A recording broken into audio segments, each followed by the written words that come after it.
I have a question for you, and it's a pretty terrifying one for anyone who's ever dreamed of building something new. Okay, I'm ready. What percentage of new businesses that launch actually fail?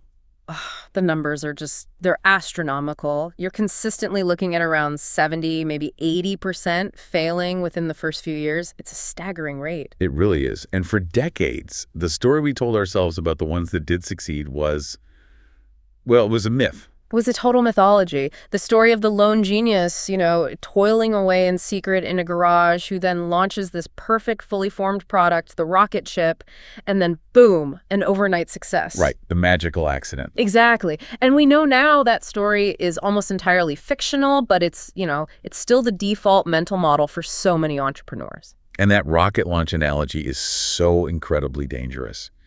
It implies this fixed, unchangeable trajectory. If your initial coordinates are just a little bit off, you're basically guaranteed a catastrophic failure, often after sinking millions of dollars and thousands of hours into the wrong thing. And that's the central problem Eric Ries set out to answer in The Lean Startup. He challenges that entire rocket launch mindset. So what's the alternative? He proposes a totally different image. It's not a rocket ship. It's a car. A car with an engine of growth that needs constant, real-time tuning. You're constantly redirecting based on what the road, or more importantly, the customer is telling you. That reframing is, it's everything. Moving from a single fixed launch to this idea of continuous adaptive tuning. That really is the key to the whole methodology. It is. So our mission in this deep dive is to really pull apart the core concepts from Ries's work, to find the structure he provides for entrepreneurs who are operating under these conditions of, as he calls it, extreme uncertainty. And the goal of that structure is to reduce that terrifying failure rate we started with. And it does that by prioritizing something he calls validated learning. Validated learning. Let's bookmark that. Sounds critical. It's the most critical term in the whole book. If we emphasize one thing, it has to be that. It's the essential unit of progress. It shifts the focus away from just being busy, shipping features or spending your budget. And moves it toward what? Toward a systematic, almost scientific search for the truth. The truth about what your customers actually want and whether your business can even work. Okay, let's unpack this. How do we apply scientific rigor to the sheer chaos of starting something new? Let's start with Ries's pretty provocative argument about what entrepreneurship even is. It's a great place to start because he makes a really strong case that entrepreneurship is, first and foremost, a management challenge. Which is surprising, right? Because in the startup world, management is almost a dirty word. It is. There's this huge cultural fear that management equals bureaucracy, that it means stifling corporate controls, that it's the enemy of creativity. The assumption is that great ideas just thrive in chaos. But Ries argues the complete opposite. He says if you neglect management, the result isn't creativity. It's inefficiency, it's wasted effort, and at the end of the day, it's failure. And we see so much of that. There's this huge rising tide of new ventures, but it's matched by this devastating wave of failures. And that's why you need management. But, and this is the key distinction, it can't be traditional management.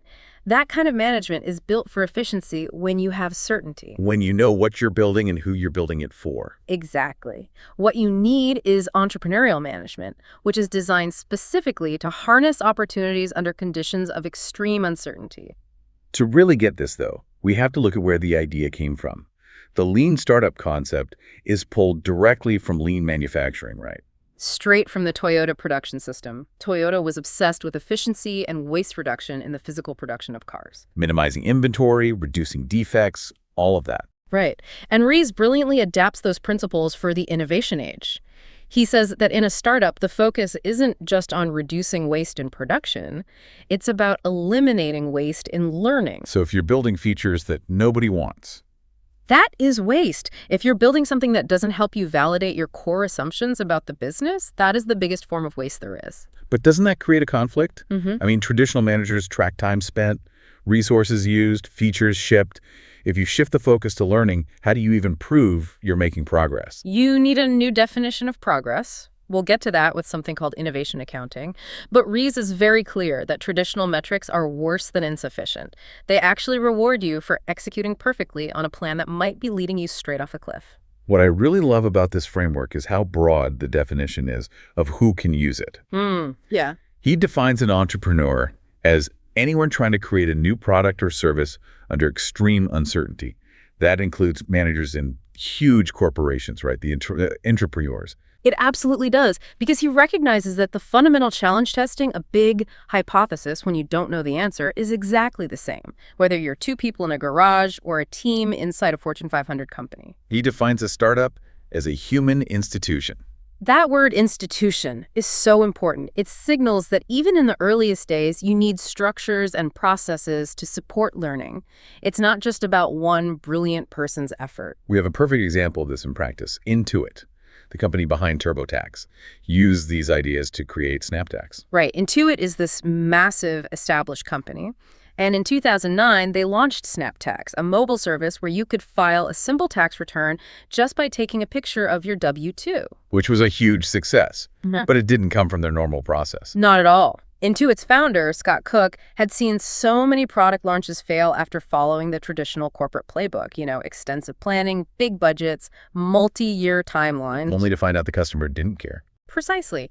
So the SnapTax team basically got permission to operate like a startup inside the big company. They broke the rules. So they didn't follow the long bureaucratic development path. No, they adopted a truly entrepreneurial spirit. They experimented, they adapted rapidly to customer feedback. The key was that they had support from senior management who protected them and let them operate autonomously. They created a space for them to fail and learn quickly. They did, and it proves that established companies can innovate, but only if leadership creates the culture and the structure that allows for this kind of rapid experimentation. This whole idea leads directly into Ries's point about what he calls the problem of modern waste. Right. If you go back 100 years to Frederick Winslow Taylor and scientific management, the big problem was physical inefficiency. How do you get more out of a factory worker? The problem was how to build things efficiently. And today, the world has completely flipped.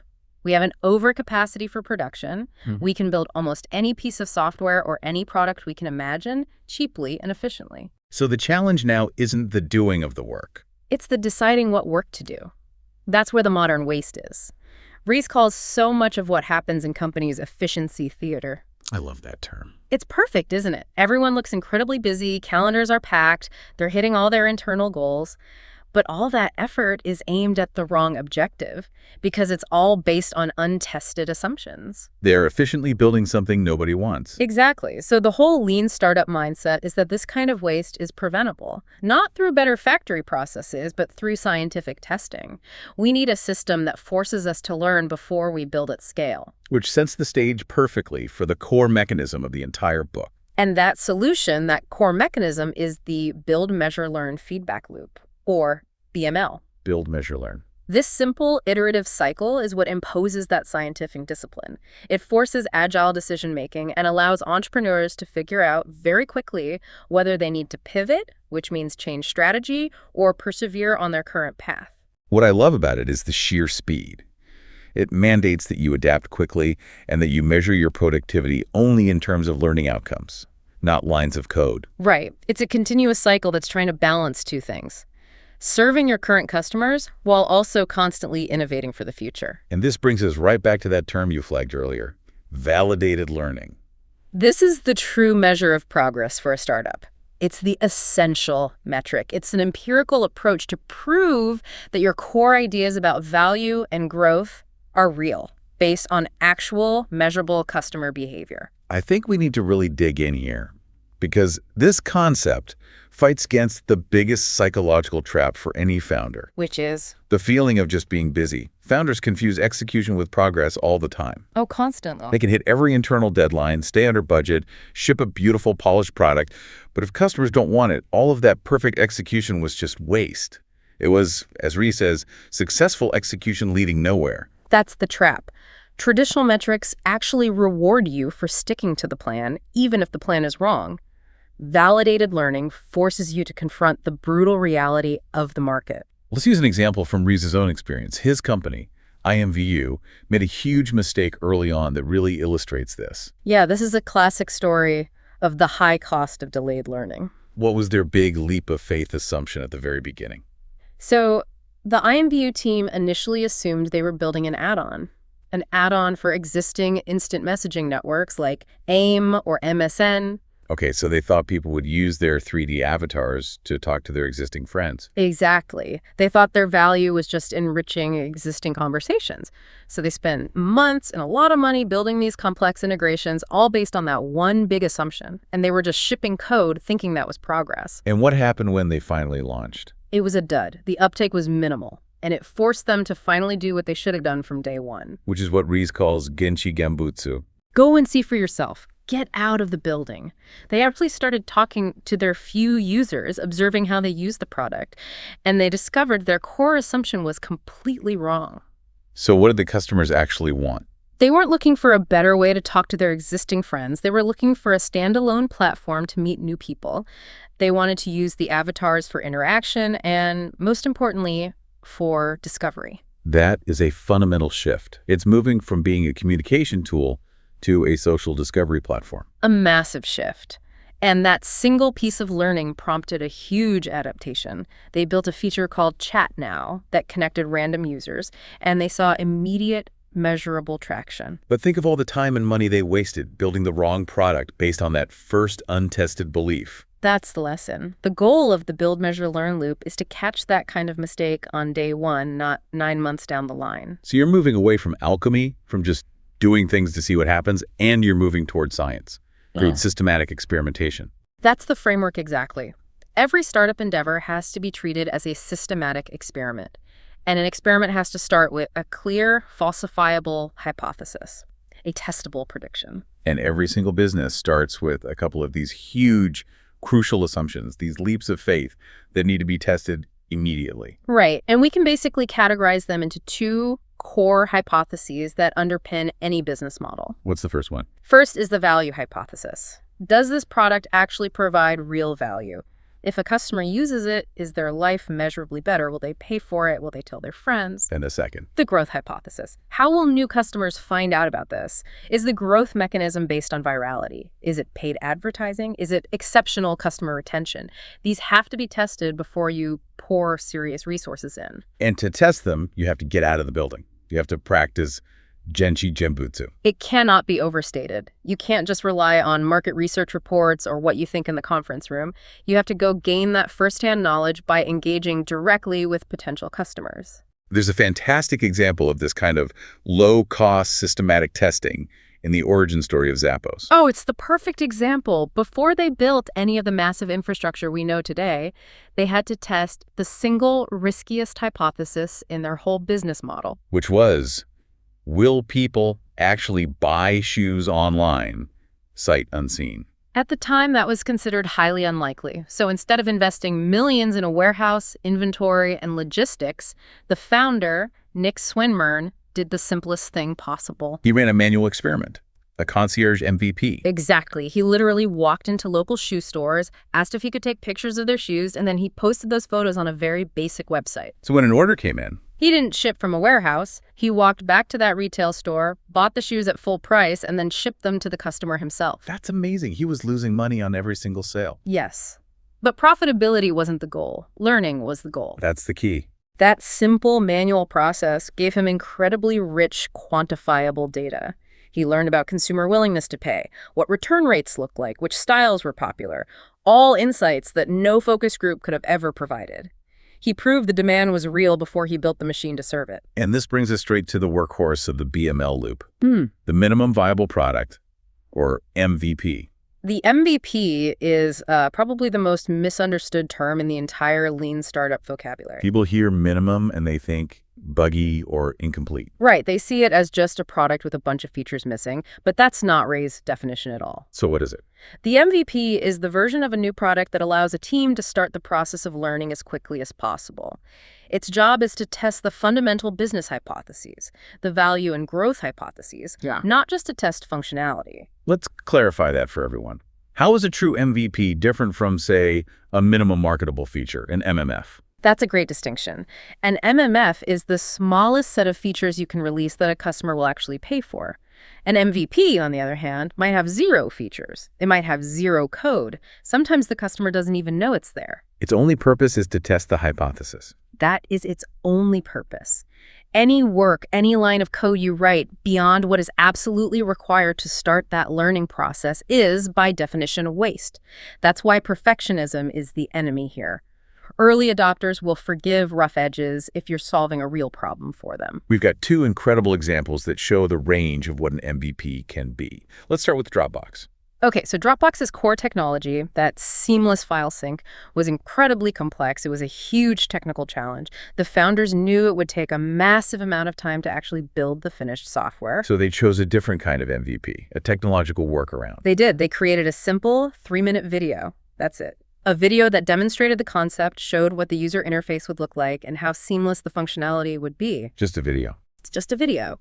But it resonated so powerfully with people's frustration, hating to carry around USD drives, that it drove thousands of beta signups almost overnight. So they validated the market need and the desirability of their solution before they sank years into building the really hard technical stuff. Exactly. They proved people wanted it before they built it. Now let's contrast that with Groupon's origin, which was built on pure human effort. Right. So Groupon actually started as a different company called The Point, which was a kind of collective activism platform. It didn't really take off. So they pivoted. They pivoted to group commerce. And their MVP for this new idea was deliberately extremely low-tech and manual. What did it look like? It was a simple WordPress blog. They would post one deal a day. The very first one was a 2-for-1 pizza coupon that only sold 20 times.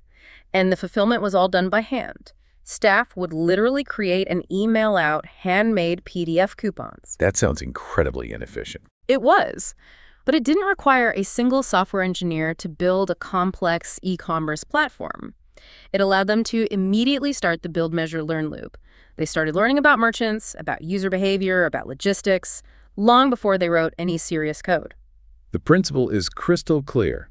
Start learning now and use the absolute minimum resources necessary to test your biggest, riskiest assumptions. Okay, so we've established this need for a rapid learning cycle.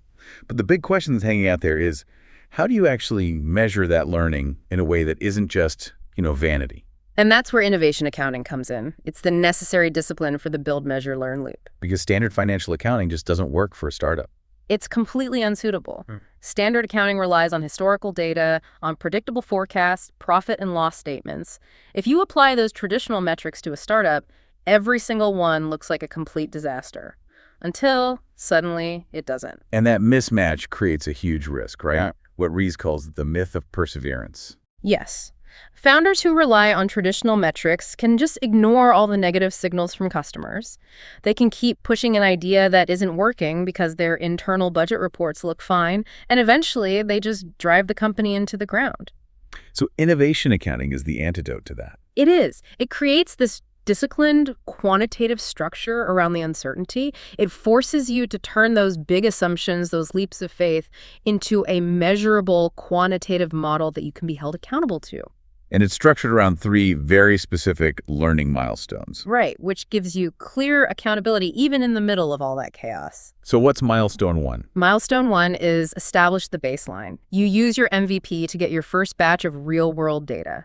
Real metrics on customer acquisition, retention, revenue per user. This is your starting point. Okay, then milestone 2. Tuning the engine. This is where most of the work happens. Every new feature, every experiment you run is now rigorously focused on improving those core metrics you established in the baseline. You're systematically trying to move the numbers up. Through things like A/B testing. A/B testing, cohort analysis, all of it. And that leads to milestone 3, pivot or persevere. This is the big meeting. This is the decision point where management looks at the data and assesses the progress you've made against the ideal model you had in your business plan. And if the numbers are trending up in a sustainable way, you persevere. You persevere. But if they're flat, or if it's costing you way too much to get and keep a customer, it's time to have the hard conversation about a pivot. And this whole rigorous system is designed to fight the temptation of vanity metrics. The great enemy. We all know them. The metrics that look great in a press release but tell you absolutely nothing about the health of your business. They are so dangerous because they give you the rosiest possible picture. Things like total downloads or total registered users or raw page views. They make you feel good, but they're not actionable. Not at all. They give you no insight into whether your product is actually valuable or if customers are sticking around. They actively hide the real problems. So the alternative is actionable metrics. What's the key difference? An actionable metric has to show a direct cause and effect relationship.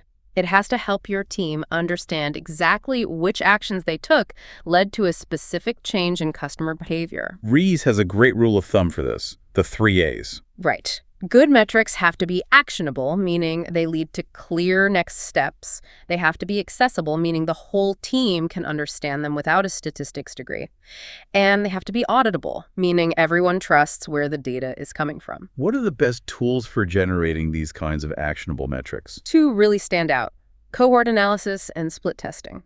Let's start with cohort analysis. It's indispensable. It lets you look at specific groups of users, like everyone who signed up in May, and track their behavior over time, completely separate from the group that signed up in April. Which is absolutely crucial for understanding retention. It's everything for retention. A team might launch a new feature and see their total user count go up, which is a vanity metric, so they celebrate. But the cohort analysis tells the real story. It tells the truth. Did the users who signed up after you launched that feature actually stick around longer?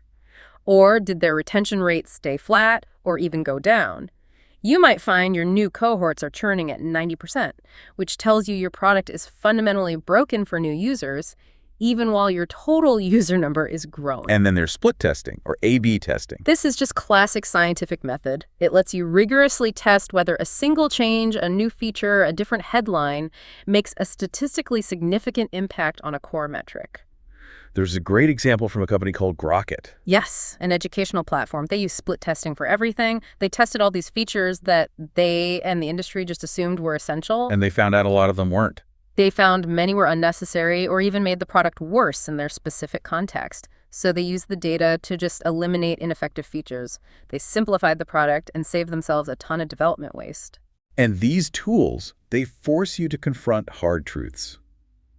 Which leads us to the single hardest decision in the whole framework. The pivot or persevere decision. This one requires just immense intellectual honesty. And human judgment. The inertia to just keep going is huge. The more time and money and creative energy you've sunk into an idea, the harder it is emotionally to admit that your core hypothesis was just wrong. People confuse stubbornness with perseverance. All the time. But sticking to a strategy that isn't working just drains your resources and guarantees a much bigger failure down the road. And this is where Ries totally reframes the idea of a startup's runway. It's not just about how much cash you have left in the bank. He redefines the runway by the number of pivots a startup can still afford to make. That completely changes the strategic focus. It does. It forces you to try and get to each pivot faster, to accelerate your learning rather than just cutting costs to prolong the inevitable. We have a really potent example of this with a company called Votizen. Right. So Votizen, led by David Vanity, started with this vision of being a social network for voters, connecting people with similar political views. And they got some initial traction, people signing up. They did. They were successful at acquisition, but the engagement metrics were just stubbornly low. People would sign up, but they'd almost never come back. So the value hypothesis wasn't being proven. Exactly. And David kept optimizing, trying different things, but the actionable metrics eventually forced his hand.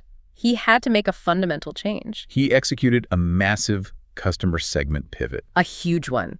He realized that the technology they had built actually solved a much more specific, much more acute problem for a completely different group of users, lobbyists and activists who were trying to influence legislation. So he pivoted from this broad social network to a very focused lobbying platform called @2gov. And that new strategic hypothesis, that pivot, led to immediately better metrics, because he was now solving a high-urgency, high-value problem for a motivated, paying customer. Which really highlights that a pivot isn't a failure. It's a structured, strategic change designed to test a new core hypothesis. It's not random. And to show that, Ries lays out a whole catalog of different types of pivots you can make. Right, like the zoom-in pivot. Where a single feature of your product turns out to be so valuable that it becomes the entire product. Or the opposite, the zoom-out pivot, where your whole product becomes just one feature of a much larger platform. Then you have pivots focused on the customer or the business model itself. The customer segment pivot, just like Votizen did, or, and this one's huge, the engine of growth pivot.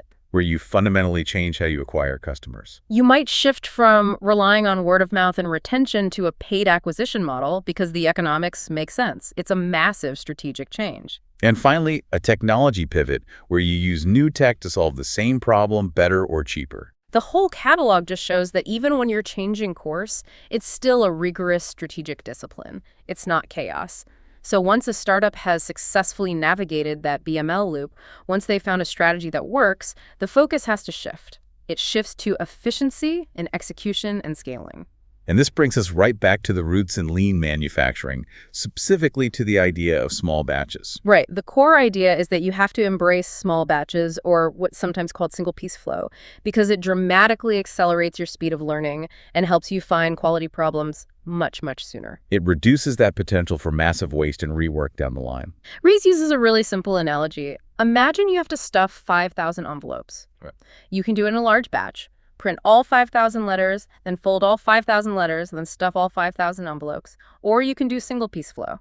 Print one letter, fold it, stuff it, seal it, and then move to the next one.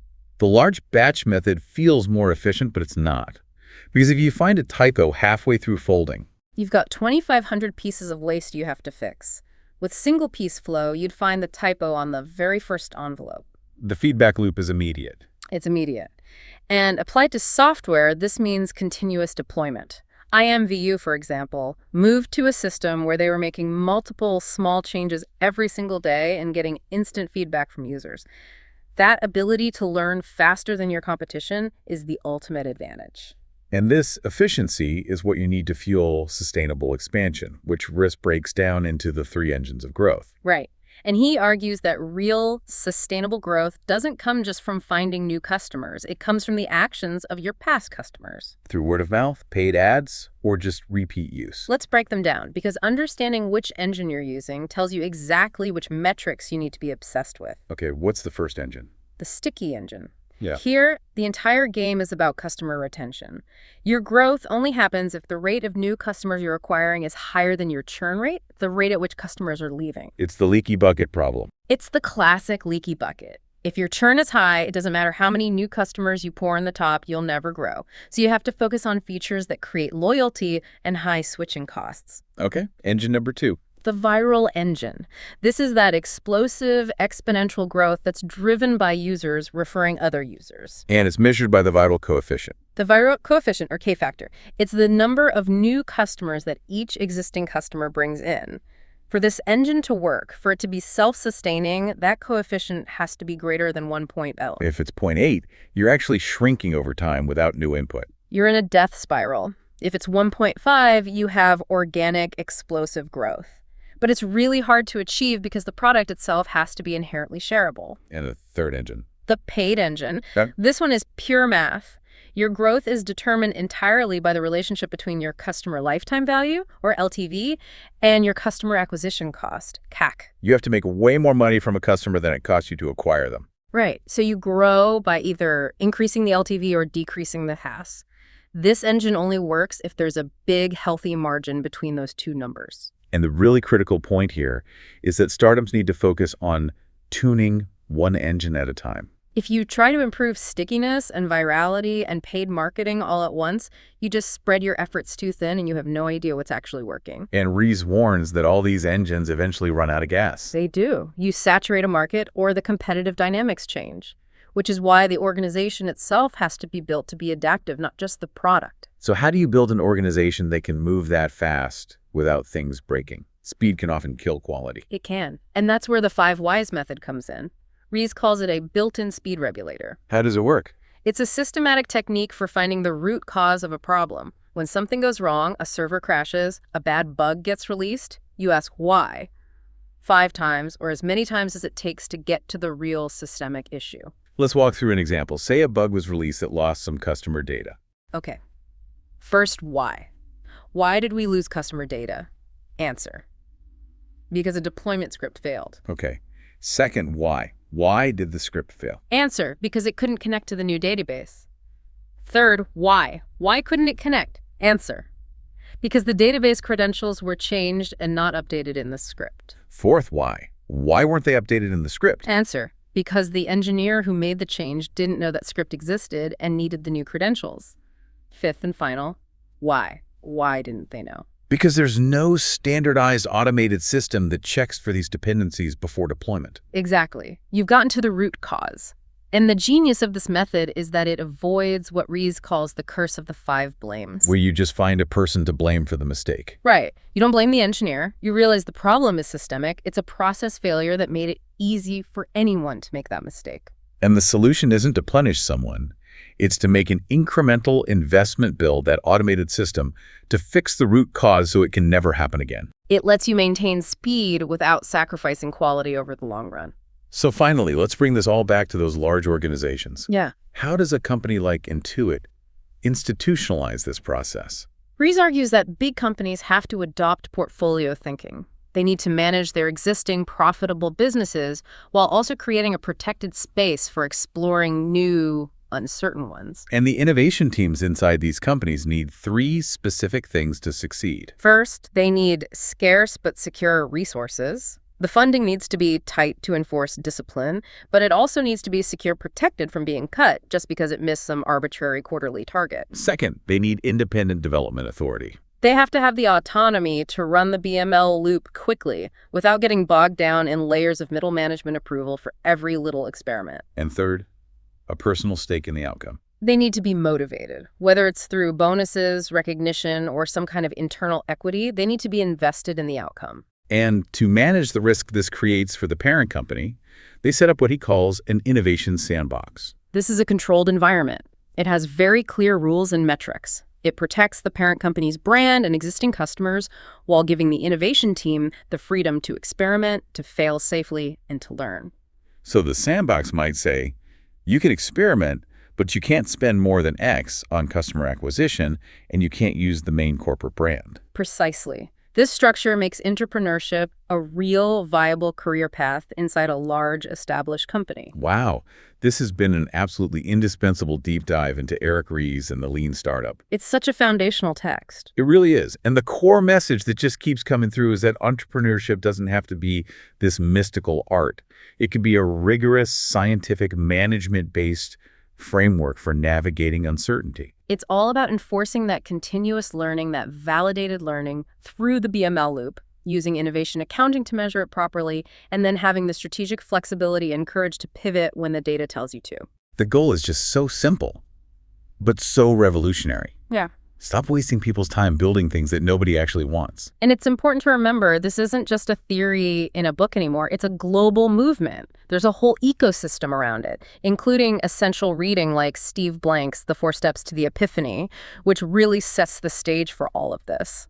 The key takeaway being that you have to do it. You can't just read about it. Action is everything. And to close, Ries looks beyond just the startup itself. He looks at the entire financial ecosystem that funds these companies and suggests a pretty radical systemic reform. The creation of the long-term stock exchange, the LTSE. Yes, that is a bold idea. Why does he feel a whole new stock exchange is necessary? How does that connect to the lean startup?